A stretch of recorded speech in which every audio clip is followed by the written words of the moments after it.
Mbote na balandi nyonso ya émission Congo na biso esengo ezali ya koyambela bino lisusu mwana mboka Camille Richard Kalele azali bongo président ya ASBEL Génération Congo Nouveau na ependa tokosola maman sozoleka na politique mboka na biso. Mbote président Camille Richard Kalele. Mbote maman Francine, mbote na balandi nyonso. D'accord. Tout le la inauguration, il y a usine de traitement d'eau potable na Lemba Imbu, na quartier Salongo. Et ça, lui, on a dit bato yanga bokuna ba sepeli po to landa rapena ba etando ikia ende bazali kolela mwa mai bazanga mai tomulai. Et ça, on a dit to mwana mboka. Et c'est ngomingi parce que ndai to yebi utakala. Tozali non vraiment bilenge. Côté wana mai zakate. Mais ce qui lelo Mokonza mboka ko inauguré ko lancer ba travaux thématiques ko inauguré ezelo moko ya malamu oyo sepeli ici vraiment ba congolais mingi na souhaiter ba kaya bongo za sous ebele pour mboka na biso kende liboso. Et ça fait partie à social hein mboka tant ba social l'eau, électricité gratuité, enseignement. Ça fait partie à social parce que tant besoin maïté, il faut bosser forage. Forage on est dans la condition on peut nous assurer que bosser la main bien. Mais tant que besoin na ba moyen pour entretenir forage on besoin comme consommer moins microbe parce que ça ba produit ils ont biloko il faut saler là il faut kanga. Mais le forage, il y a des politiciens, il y a des aventuriers, surtout dans le côté périphérique. En salika sondole atiki. Alors, même si on finir en côté, ils appellent mon fini côté. Moto ako ya la pe moto anko asali zongo inene na ekuna boye bata. Exactement. Mais tant que beaucoup misuko yona usine où ils ont pompé les bino mai eau potable, ils ont le ya kitoko makasi. Oyebi en principe même il fallait même babiloko ya ba mayo to melaka ya ba bouteille to doser nango parce que tant on régit des oiseaux déjà ya traitant bien ati ba kiss bato wana o batsela biso ba mayo to melaka wa to tanga kombote pour tout ça promotion até ba yesu bazui bazora généralement pe ka maya régit des eaux bazo yi batuyo mo quelque part boye baté ba o sape mai alors mayo wana déjà traité ba on sou ba yesu batie ba produit pour na ba o batira ba produit eleki na mai. Donc toujours je vois peu ma problème de la santé ma problème ma cancer à la langue toujours batté parce que mai oui ba msu bazwa na ba forage ba sala ba moko msu bazwa ma régime des eaux bazwa frauduleusement pour ba ça mai bon msu pe apparemment il paraît que bazwa ma régime des eaux na ba bati pe loroté bati pe kana mulangi bakangi. Oh là là. Donc, on toloba na kisasa mboka elengi. Voilà, Scott Robert 2023 na baimboka nyonso balobaki ete tokovote mokonzi mboka na bilan nini 2023 tokovote Félix Tshisekedi na bilan nini tomoni ete bilan oyo ekoki pe ko aider na baimboka bazong sa susu mokonzi mboka Maman Francine a demandé parce que le bilan est comme positif hein, pour le moment. Maman Francine, et là qu'il y a motu ya important qu'on ait besoin que mboka na biso tant Félix Tshisekedi d'abord mboka ekufa kala. Ba nguna na yo balingaka ete na pouvoir balobaki que président ko loba bongo te. Mutu interpréter na ndenge na. Oui, balobaki etabaye mabe. Contexte ali kambuya lobela iba comprendre ite. Effectivement mboka eza ekufa. Quand vous êtes dans un pays oyo kuluna ezaka ekiti muke mati lisusu na puissance aoleka boza mboko ba roulage akoyaka na volonté na ya côté leo na mutuka ba nomination pesanga $50 avant kita boza na mboka oyo omona batu basala kate mami benga fonctionnaire de l'état chaque mois que nous sommes bon sope retard asiliki pe makenda ne musala te ozomona oza na mboka mo o po mutazo musala swaza mwasi il faut na pesa nzoto oza na mboka moko oyo promotion à raté. Aux amboka mo oyo ba étranger ba saka loi. Donc congolais azana ene loko lobate loko sala te ba peso $60 à la fin du mois transporté au sala na supermarché banda tongo ti pourquoi. Ozomona. Donc tous amboka mo ya ndengwana. Alors, et ça mboka okufa. Na ba secteur nyonso za okufa. Quand le président avait dit ça bateau, ba interpréta ki on a monté mamabe. Mais na conscience avant ba yebi kaloba ki ya solo. Pourquoi na bêtise c'était dans les Cambouana? Mboka eza ya okufa mama. mandat moko ponanga soki muto e penasa musala mandat moko sa elote c'est insuffisant toza mboka moko ezo senga normalement surtout aki na tolérance soki kongola a un esprit mo supérieur à comprendre makambo o za mboka moko boko zo mutu be bovandisi e po bomoni ki na ba qualité nyonso azo remplir leadership makambo tout boko vandisa mutu bobina e mema biso o normaliser nanu fonctionnement ya appareil à l'état mutu wana vandi penanga nzambi ndenge Poutine avanda wana abongisi mboka pesi yango sens nde mais to mona pe to vanda na suna Kabila à 18 ans motel ka mabe ya kolongola ka Kabila tant to vanda na Kabila Kabila mpe makambo pe mingi nge changer malamu tant to vanda na Kabila normalement il a quitté moka bien et ça là il peut makambo il a une opportunité à bongisa yemo pe président Kabila ponga asina vanda na ina solo na ye de nature pena boina masolo zo sentir que na maloba bimisa azaya animé de mauvaise foi te muto a faire perdre biso 18 ans oyo président Kabila sali to capitalisant ngote eza ba collaborateur na ye parce que mutu nyonso alingaki akoma millionnaire mutu nyonso alingaki asomba ba villa bayemba moni c'était pendant ce temps là to ko sali samboke bonga. Au contraire, dans le moment où on c'est pendant ce moment-là que la société belé kangami. Pourquoi? Parce que vous avez des gens comme Blackner, Nani, Baye. Moi, je connais l'histoire. Combien de sociétés dans Kingaboa et Kangami, Babengi la maison mère, Netika Iveco, je connais. Babengi Kuno, non, maison mère, ah, Bisombo, Kezabiente. Maison mère a-t-il inspecté, vérifier, Mimi la Goma. Place Massa, c'est à l'époque. Pour Abanga. Mutu ana zongi la djela Rwanda zongi mboka na banga ke pia rapport abi là-bas c'est la mort. Ba bi alors vendre. Ba liquider société na moins cher. Ba tili batu na congé technique ya mbango. Alors, c'est pendant ce temps-là oyo bango kokotonga mboka, bango ba bominde mboka koleka. Ozomona, président Kabila oui, nde balobaka que non, il n'y a pas de mauvaises troupes, il y a que de mauvais chefs. Oui, on peut dire ça. Mais moi, je pense que la règle est sur exception à la cas. Parce que tant qu'on a affaire à Batebele, dans Mboka Mounen et Netier de Sebou, à tous un très bon chef. Sauf à Batouba, dans conscience, Makambo Tambolate. Alors, Mboka Koufi tellement qu'il faut vraiment du temps pour nous ça. Donc, j'étais en train entourage. Et c'est important. Parce que maman Francine Mboko a chanté Mounene. Voilà. Ce qui osa imaginez que dans Mboko yo bako sa likamoka munene ko sa mais ozo courante tellement Mboko ya munene ba TV les belé et tout ça. C'est pour vous dire Mboko eza munene makasi. Un gouverneur net ya Mboko, même bourgmestre. Un bourgmestre quand tu as bourgmestre à Kalamoy. C'est un grand monsieur parce qu'azo gérer entité moko munene. Ozo mona. Yango atolo ba même que l'élection tout fait ça à niveau base pour organisation bandana base. Alors voir, espérer que Mouta peut s'amener satisfaction dans le mandat encore, c'est impossible. Il a monté Mamabé. Et même opposant, il y a le président Félix, va bien très bien. Et ils attendent à mon côté.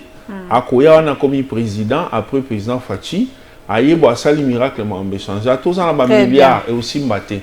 Problème, mes alliés, ils ont, pour nous, on a un dossier, on a un mandat. J'estime que pour Mouta ça quelque chose dans Mbokoyo, soit ça bandé là, il faut payer ses chances à temps minimum 2 mandats.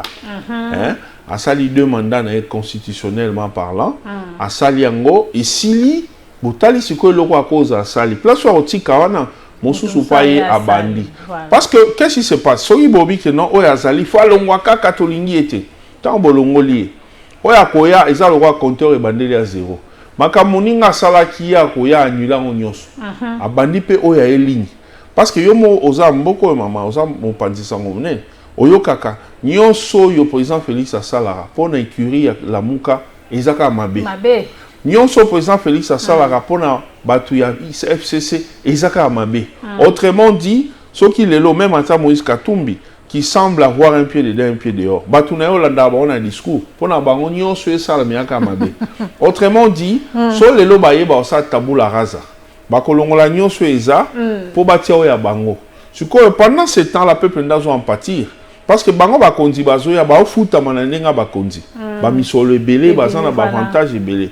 Alors mon kondi moko ya sali a ju o ya kokozwa na ba collaborateur na ye si possible vie échanger bango ba ke bakondi msu baye pendant que bakondi ba vie na bango doit s'améliorer de plus en plus alors que ba déjà bien population doit en pâtir kaka c'est pourquoi c'est important tous na raisonnement il faut pas faire les choses pour un sentiment et au sala donc pour nanga mboko il faut et aussi na photo vanda to bongsa makambo bien nous sommes menacés de l'extérieur na katipe a toi dans na ba infiltré ça na ba étranger belé ba côté la soutien na ba parti politique ba comme ba grand leader alors surtout dans la distraction on aura que ministre oui basé belé voilà alors tout le la liberté provisoire yandeko François Béa et ça le ndenge nini François Béa autoré qui anga ça la coup d'état attends tout le bango ils allaient se quitter et les lobes peut liberté provisoire directement liberté provisoire à se retrouver déjà en France maman Francine omoni mboka na biso zo avancer parce que bato ba comment ba touche à tout ba nyonsologue ne balobaka mutu okozala partout c'est impossible quelqu'un ne peut pas avoir les dons d'ubiquité professionnelle donc partout à ça ma question ba journaliste il est là il a un mot à dire Bokekuna non il a un mot à dire ozon koto non mutu akoza ndengwana te mutu nyonso fala na limite nazali avocat na kolobela makambo na biso ya ba avocat makamba politique na ko commenter action ya chef de l'état moi social je peux parler mais si on continue dans le domaine où ils ont gâté il faut nous en réserve c'est la même chose il n'a pas sa toli na bateau bazo critiquer ngo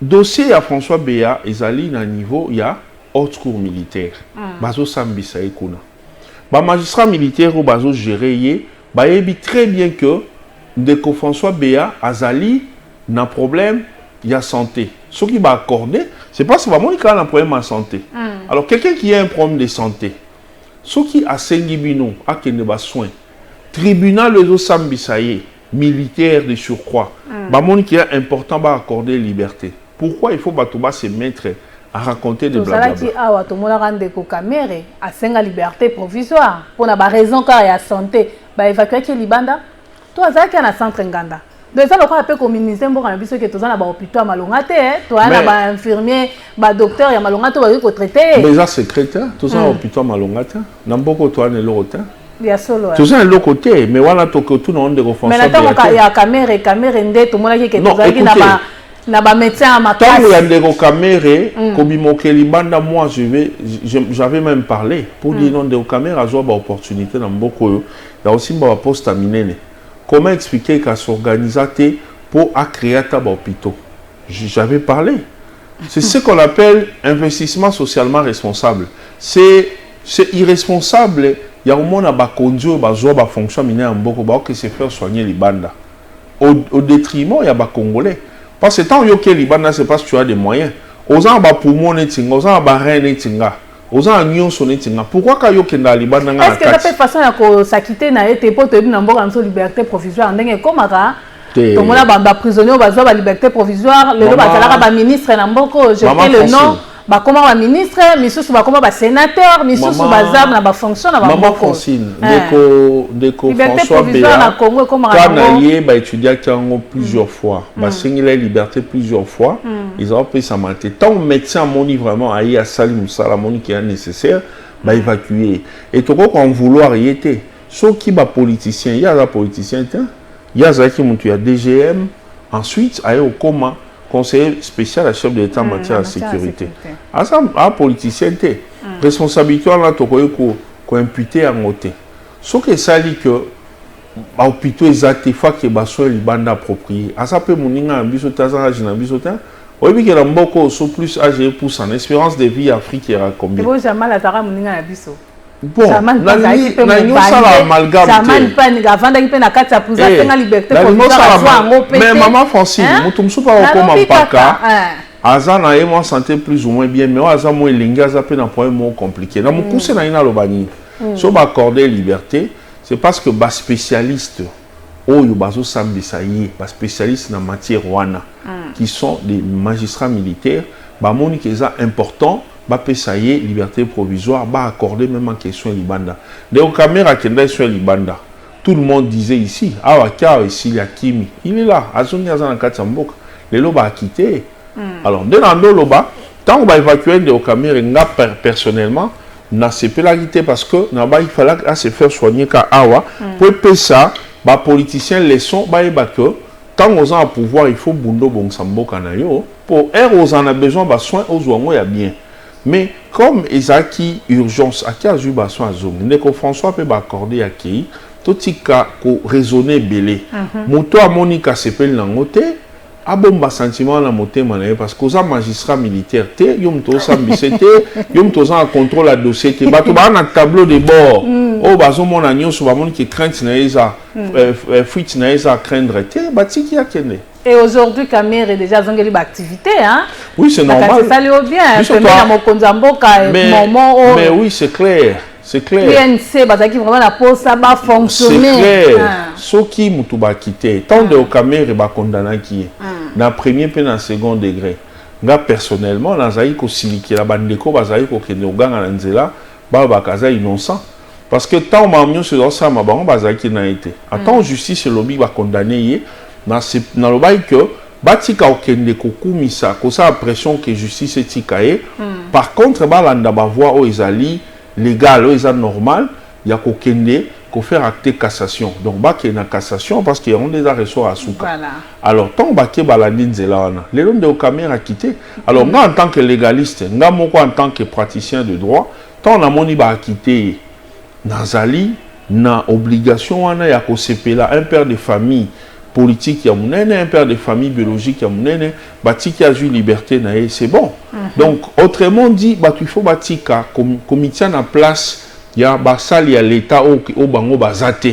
Si on critique l'action du chef de l'État, critiquer en mais respecter le fonctionnement de l'institution des autres animateurs. Ce qui bango va quitter Moutou injustement. Puis comme la bango nzambe conscience na bango peut entre bango tambo tant nga so na yebi na sel na fo c'était moko devant les gens na lobby lo bo alors que za bongote tant na talo maman Francine toyoka na soni biso bato soni aucune église ozaka sango OK catholique OK pas mon peu ko tubela mais attends tubelinde ni na conscience no yebaka que na sale lo mo izala raté c'est ça mais si c'est pas le cas batika papa va tout tranquille. Pays, ils ont besoin de expertise. Vital Cameroun, c'est pas quand même n'importe qui. Voilà. Batikaya ça tranquillement. Kabunda na prison. Et ça peut caralolenge.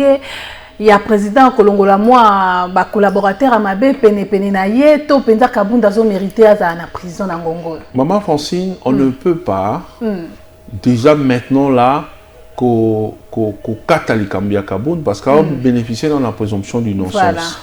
Kabund makambaloba kingai en tant que mutamibeko na ko episode déjà que Kabund na koi makasi ya solo parce que ko affirmer vérité non ko affirmer la vérité parce que Kabund ye penza azalaki lokola bradwa est-ce que y a la so que lobby c'est que za makambo solo non est-ce que y a bandola na chambre président Azola Mukana ye avant la journée tina Boutou lui était au parlement président de la présidence ça veut dire comme la tina moi Boutou moi week-end bana la ka ba jouisseur le temps bazo mela ne batindi ke zo mbongo na banque centrale batindi on a jet privé te a betima b de batino balobaka eza biloko yo eko soki basambisiye na ebina onte je ne peux pas ici moi me prononcer il faut justice ça nango mais vraiment je rassure que na liso même à ta mutoza avocat et la juriste même à ta mutuka boy o landi ba maloba Kabund au mona que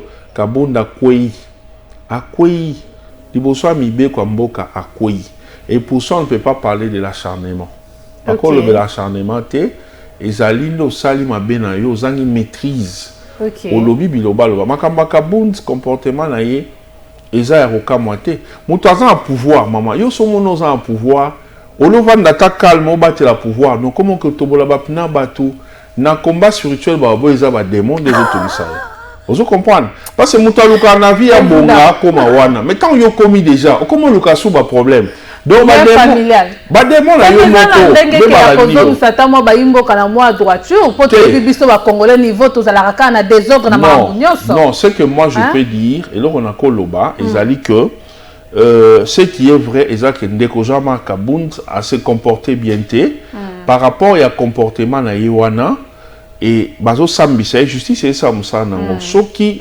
justice a kati comme ba condamné biso en tant que légaliste c'est de prendre acte so que justice a quitté comme ce fut le cas avec Ndeko et to reprendre cas acte parce que justice n'a na maîtrise à nyonso azana ba preuve azana ba élément à tenir compte a mibe kolobaka boy a mibe kolobabo siko soki esali que au kwei au tamboli ngebene mibe côté ba la qui sur yango c'est bon. Et puis concernant le problème, il y a un signé à résidence surveillée dans Makala. Il y a des gens qui parlent, qui racontent n'importe quoi. Non, c'est toujours les magistrats. Bangonde bazali na contrôle ya nyonso tant batali ba monike non, ndeko azama mo bulu mingi. Bien qu'Azana est un peu populaire, on a prétendre être. Ndeko Kamere étant bakanga qui au santaki Congo zaki na moi pas un populaire hein. Tu es populaire tu. Tout le monde a une image, senti peu mboka pe de tellement moqué, ba accompagner pe. Maman Francine nous a donné ko tout mon langai kaka. Ndeko Kabunda na population te. Je n'ai rien contre lui et j'ai très mal de voir que Ndeko Moko un jeune frère, Dieu lui avait fait grâce à l'élever en dignité, mais il n'a pas su gérer. Mais trop jeune. Il n'a pas su gérer. Il y a vraiment mais il n'a pas pu. Gérer en côté. Alors, il y a un commissaire dans la situation. Mais pour le populaire, c'est faux. Il était commandant, il y a armée politique, il y a famille politique à chef de l'État, mais il ne savait pas comment cohabiter avec ses camarades à parti, alors que Baza parti sociodémocrate, il fallait attendre. Il y a un comportement, je n'aime pas trop parler des individus, mais si j'en parle, c'est parce qu'il sort de la famille présidentielle, donc politique présidentielle, dans Lobela, et par rapport à Oekomela qui est, donc aza mutalinga mwa mobulu mingi et puis aza mwa muta politique oyebi alinga mwa ba show mwa boye ba estimer que résidence surveillée ne ba tia ngo kuna donc les balobake bakangi azali mapé poisala non na détention provisoire ne sa ma pona batu nyonso ba utiliser terme approprié et résidence surveillée magistrat instructeur a quoi apprécier à quoi tirer au place à Monique et bien et qu'on a des Monique et bien pour naïa et ça résidence provisoire au bâtiment ils ont d'accord avant dit batu baza kuna ba banyamate to comme la souka émission remaniement kalamingité pour na nommer ba ministre nani nde bakoki penza ko nommer ministre parce que ba yimboka baza moi déçu hein na ba wario oyo ba lobi ete bazo sala elokote Chizengu. Nani ndependa ba yeko nommer ministre. Bon écoutez, Mbokela a besoin de compétences. Compétences vraiment à Makassi pour défier à relever ça Makassi. Ba ministre a bien besoin bango ebele na autant ga bango até parce que nga ça ba apologie à batouté. Bato batu na même ba question mais je sais boza lingomba munene boza ka iceberg pourquoi bo comme un parti politique ou bien pourquoi bozo adhérer dans parti politique monte. Parce que nous avons observé, ma parti politique est d'accord à Jalelo, quelle ta personnalité. Voilà. Moutoua za moutouka le kwa ngai. Ngasu na yena bandi ko yembela ye ko bete non. Nakoki parce que ça se fait même partout ou même dans les pays à vieille démocratie. Président ko ya ba betele maboko président de la République on l'encourage par rapport à Oya Sala. Mais moutouka ka individu netinga oza ministre, oza la nani, oza premier ministre. À l'occasion de l'autre côté, on a alors par rapport à ça, nous avons estimé que Mbokezan a besoin de déjà l'autre. Mbokezan a besoin de travailler. Et ces ministres-là, même l'équipe à Bawario, Bazali, on ne va pas citer les noms ici pour ne pas faire l'apologie des gens. Bazali, mais Bazamouké. Alors, so Basali remaniement, on a bien, mais là on s'est fait la mingi. C'est basé dans le parti politique. Il y a beaucoup de Congolais qui ont des compétences. Voilà. Bazo Botama, Batangi, classe, salement d'expérience par-ci, par-là, bazo compétences sur l'écosal Samboka. Et ça a probité morale et vanda. Moutouako, ça m'a bien. Mais le roi a contenu dans le parti politique, Songolote, a koufina boye bine wana na moutou et keka maïbo. Alors, bozo soka dans le parti politique, Moutou mo a un objectif mi balé ka moko. Objectif n'est qu'à naïba. Donc naïba, il faut amener qu'à naïba. Opportunité liboso ka kuta nango mbeli. Soka kati mbeli a moni ke leki sans trace a kati ya mi balé. Alors bato ndengwana, ozomona même mutu azoluka aza DG aza sonani alukaka pakola ta peinture kaka bâtiment mobimba pour justifier moyibi na ye ozomona bato ndengo na tolingi bango te vraiment chef de l'état asa makamni na motema pio OK vraiment je dis pio asa motema moto te asa ngona pio nyonso ba ponela biso ba kongolo baza compétent voilà ngana lobaka face ya compétence face ya méritocratie question ya âge to ya ba tribu mais un faux débat parce que je peux me retrouver avec 1000 baloba ba on sont compétents donc on a retrouvé ce qu'on a 14 ba Congo mais 14 ba Congo wala ba incompétents je prends les 1000 baloba na me retrouver tribalisme voilà. Parce que avant d'être ba tribu toi non biso so ba congolais voilà et puis na ko me retrouver na jeune mobo à 18 ans mais maye la bimi na université on est génie mutu ezana na fraîcheur na ngonyos je le place là-bas na comme on appelle papa mobo a commis déjà dans 70 ans mais azana ba capacité ba compétence à cause en atier ozomona donc problème à âge problème à tribu là faux discours o ba ya nango na ba politicien véreux pour na lukaka ko se retrouver alors il y a un bilo ba calcul on est ça que mboke avancé té tous en a besoin tous a uni mboke za la bien chef de l'état akanga na matoi ka nenga kanga wana abeta bato balo babiloba lo bakara mais justice nde sikwa fungola misu soki mutabuki mibe kwa fingi a offensé bakangi d'accord ndenga lo baiki o ba prison et koton soki etonde ton mais c'est comme ça oui mboko maman on a langage moya ko bangisa ba opposant pour balo balisuté batanga be c'est le père de la nation ça sous analyse c'est le père de la nation il doit éduquer les gens et pour ton information maman beaucoup de gens ont besoin de dictature sociale. Mais opposant, il était libre de s'exprimer. Maman Francine. Ceux qui disent qu'on critique, ils ont et là, on a eu du soin. Il y a que soit en opposition solo. Ils ont un sous se permettre. Oyo opposant le coup se permettre. Ngala côté la IDPST. Mais opposition à IDPS, ils ont tellement la force. Il y a pas quoi que certaines choses où les caca pouvoir en face à l'époque. So balandi ça te bango pourquoi balandi ça. Opposition tout représente force, force il y a opposition à l'époque. Pouvoir à tout royo. Face il y a opposition. En face il y a quoi? Il y a pas d'opposition. Tozana batu ya ex-famille politique. Il y a président Kabila. C'est plus rempli dans bateau gris. Oh bah il été que pouvoir est aussi là. Bah c'est tout qui peut. Eh ici le penant ko ici li. Ozomona. Alors ça nous sous ba bomba qui bien té. Bah on sur ba bomba. Mais ça ba bomba qui bien té. Ou bien ça na o ya bomba mais à mesana qui azolia chaque jour o ani vandaka. C'est quoi comme bizarre ba on lia ya bomba qui. Ils ont pierre kanda. Entrée zate. Et ça belé ba so banda kwa bateau, banda kwa l'état. Ce ko ba comme boto ça les énerve.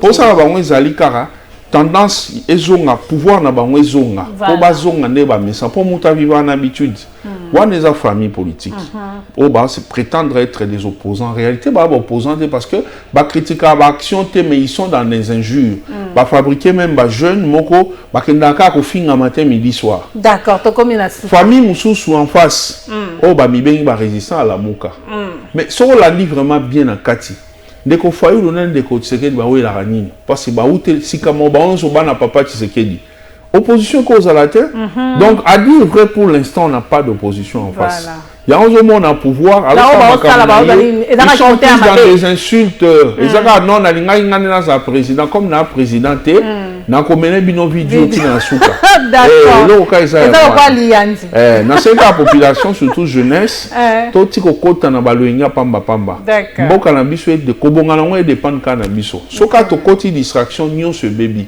ba indien ba chinois ba sud-africain ba ya cop ba ya lukala biso na cadre misa to ça kana ba cabinet to mona ba to nyo so entend ba ya ko mo akaye promener ba intérêt na e alors biso pe photo bunda pona ba intérêt maman Francine est-ce que gombo yo na lire to kendo kalami te ko comme un peu neti quand mo robo ya ba étranger parce que ba congolais bango bazo te kanyonso tout on vend et comme il va expatrier bazo tombola bandaku bazo tombola sans calculer alors bazo imposer loi na bango c'est ça donc ça vraiment malheureux j'aimerais que tous vraiment émission mukolo toko de la makamwa pour information le bonne chose ne dure jamais En tout cas, merci na baimbo kanyoso balandi biso rediffusion samedi 9h juste pe na chaîne YouTube Komputu TV botikala malamu ngana bino tokuta mikolo ezali koya.